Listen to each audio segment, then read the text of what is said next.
Okay, Chair, you are live. Thank you very much. Good afternoon, everyone, and welcome to all the councillors, officers and members of the public who are viewing us on our Bath and Somerset Council YouTube channel this afternoon for the Avon Pension Fund Investment Panel meeting. My name is Councillor Sean Stevenson-McGaw and I am the chair of the panel. I will now call out the names of the other members of the panel and ask them to confirm that they are here that they're here and are present. So the first person on my list is Councillor Cristando. Here. Thank you very much. Councillor Bruce Shern.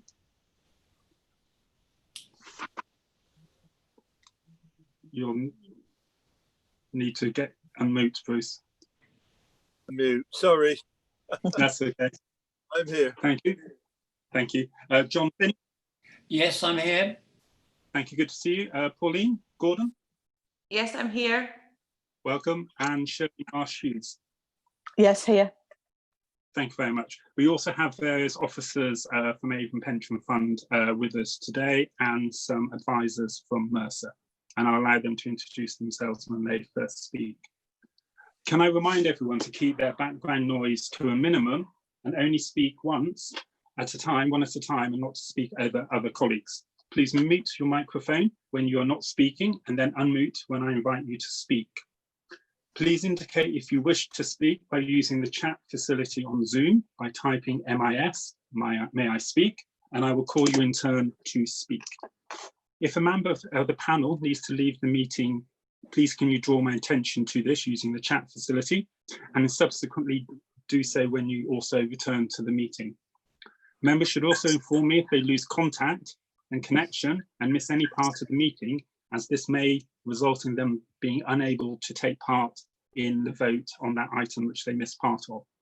Should the panel need to vote, in order to expedite the result, I will assume that the majority position will be in favour of what is the recommendation on the paper. And please indicate in the chat if you wish to vote against or abstain. Does anyone have any questions? No? Brilliant, thank you very much. Item 2 on the agenda is apologies for absence and substitutions. I don't think there are any, but I'll just check with Mark Dunford. No apologies, Chair. Thank you very much. Are there any declarations of interest?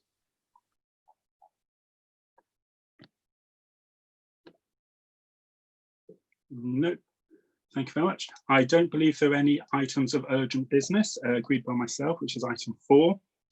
There are no items for item 5, items from the public. Item 6, items from councillors and co-opted members and added members. Again, there are none. So then it moves us to item 7 on the agenda, which are the minutes from our meeting on the 6th of March 2020. The minutes have been circulated. May I confirm these as a correct record? Can I have a proposal? So moved, Chair. Thank you very much, Councillor. Sure. Sure. Second. Yeah. And thank you very much, Councillor Cristando. Thank you. Item 8 is what I have agreed, speaking to Democratic Services officers, is if the committee is okay with this, we'll change the order of the agenda and do agenda item 9, the forward agenda first, because it is likely that we will go into private session for agenda 8 and then come back out of private session for the actual decision at the end of that private discussion. So can I hand over to Liz Woodyard, who will present the report on the forward agenda? Thanks, Chair. So this is the normal work plan paper forward agenda.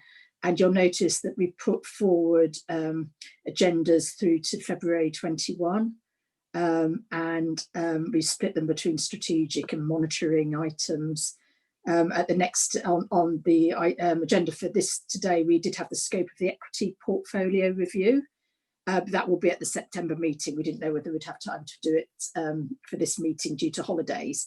And that's just to let everyone know, that will just be for us to agree the scope of the review to looking at moving all our equities to a more sustainable basis. And that work will be done in 2021 once we've invested in the sustainable equity portfolio. And once we start to understand some of the work that the IIGCC project is doing on aligning portfolios with the Paris Agreement targets and objectives. So that's that one. We've got, in September, we've got quite a heavy agenda, because we're going to just revise the strategic benchmark because of the changes we've made to the asset allocation. We've also got our annual, when we review the LDI triggers, etc. And we'll touch on the RPI, the impact of the switch that we did to our assets because of the RPI consultation at that point. And we also we have Brunel that will be discussing how they will position and manage the UK property portfolio once it transitions to them. So it's quite a heavy agenda. And also we might have anything that comes out of the discussion that we have later on the equity protection strategy, but that might well come back to the November meeting. And then we do have dates for the meetings through to November 21. We just haven't put the agenda items on them as yet. Thank you very much, Liz. Shirley, I believe you have a question. Yeah, thank you. Thank you. Liz, I'm just wondering, and it might not be September, it might be November, whether, given the volatility in the markets at the moment, whether we ought to just reassure ourselves that the asset allocation approach is still the right one. I know we asked ourselves that question earlier in the year, whether it's something that we ought to just at least have a bit of reassurance on. No, I think that's fine, and I think we should do that when we just talk about the performance review, where markets are. Mercer's will obviously have June. There was obviously a recovery in markets, most markets in June, but we'll also have a bit more of a July, August update, because I think things can change. I think very much our focus is our less liquid assets, especially property. To be honest, it's too early to say anything on what the longer term implications or even medium term implications are for property. But we will pick that up then. I think that continuous review on in terms of some particular asset classes is going to be really important, because it might mean that we do need to think differently about asset allocation.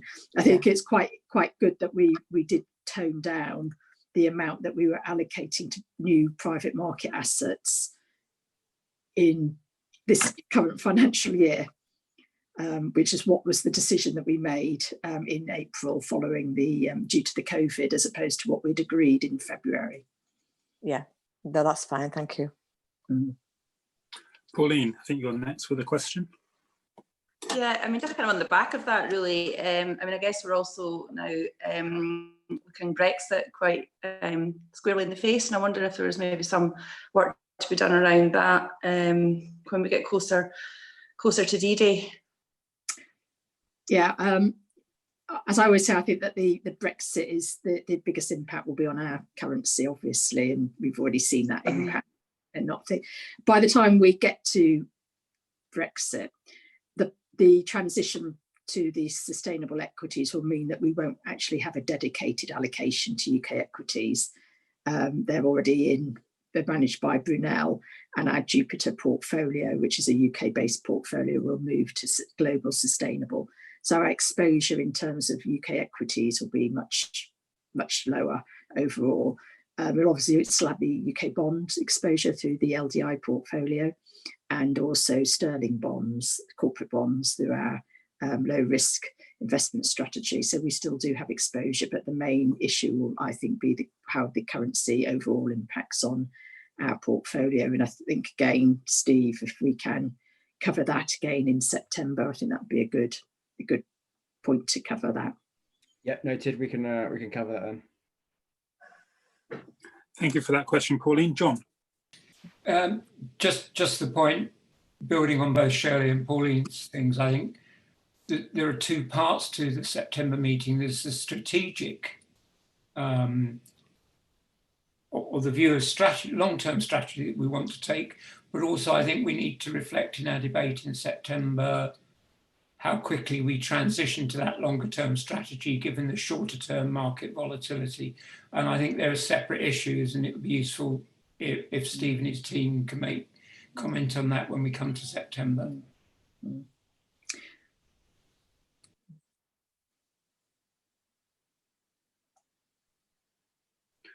Thank you.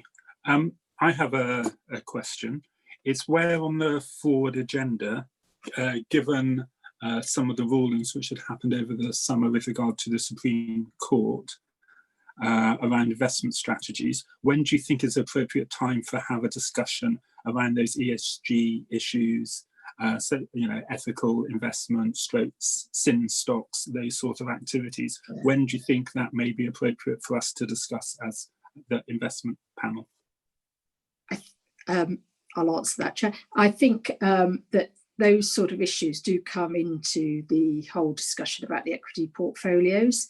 The fact that if we're moving towards more sustainable and more in line with the low carbon transition, some of those issues will become less of an issue for us by default, especially around the likes of the tobacco and alcohol and all those sort of sin stocks. I think that the Supreme Court ruling doesn't change what we can do or what we have been doing. It is just, I think, a matter of how we present it and explain what we do, which I think is where we need to focus.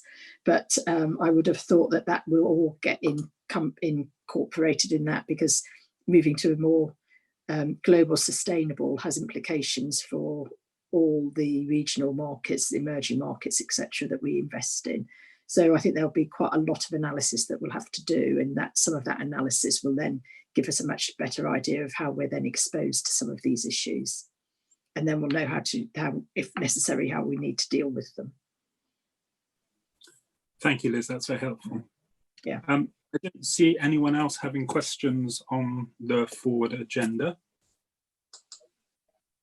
No. So we're actually asked to note just double checking, I'm looking at my chair. To note the forward panel. So could I have someone to propose that, please? Happy to propose that. Thank you, Councillor Dando. I'll Second that, Chair. Thank you, John. John Finch. So all those in favour? I will assume that everyone is in favour of noting, unless someone types abstain or against in the chat. So I assume people won't speak, but I'll just do it formally.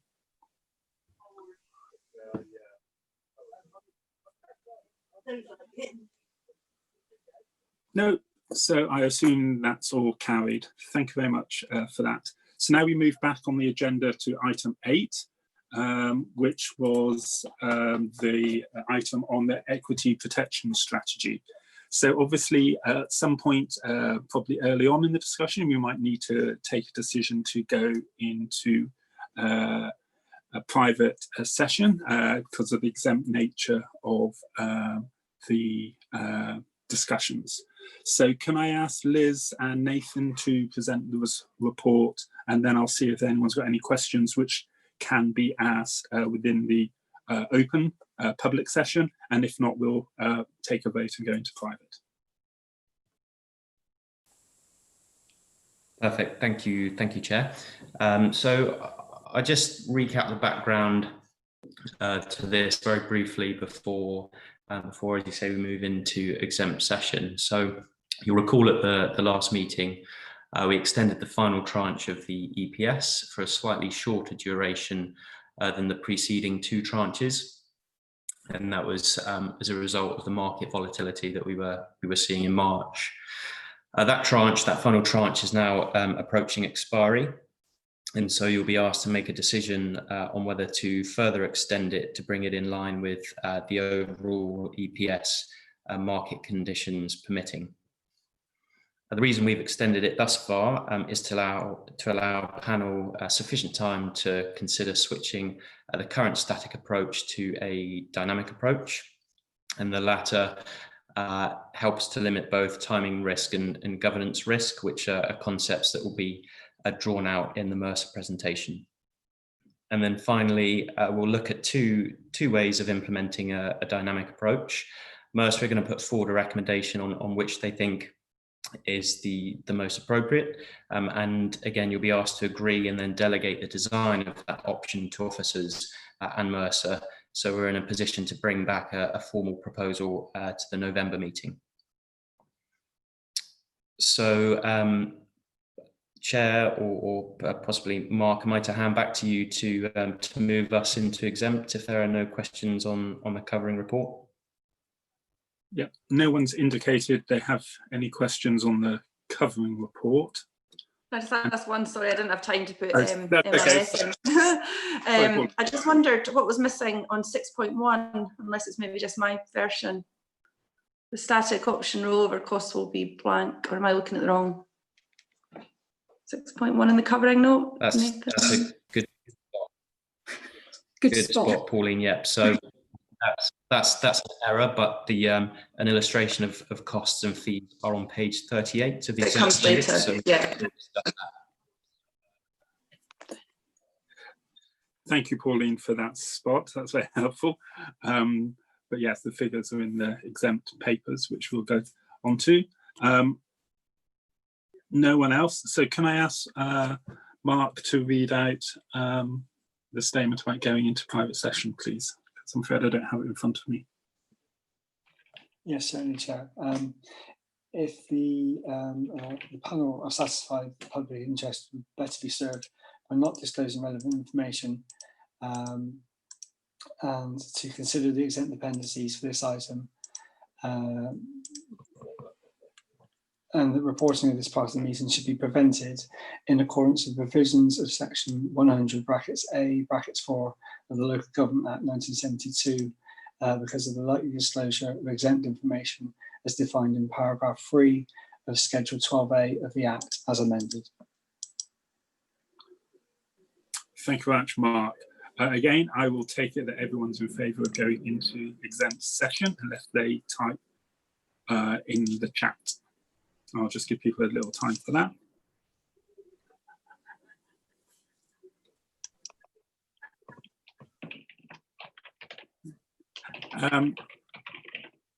Oh, I can hear some typing, but I assume that's someone typing something else rather than into the chat. Yeah. So thank you very much. Can I say thank you to all those tens of ones of people who have been watching us live on the council's YouTube channel, and hopefully you may come back and join us for the decision. I don't know how long it will take us to come to that, but the actual decision will be in public session, so you might have to come back and watch it on rewind a later date. So Mark, can you make sure that we are off YouTube?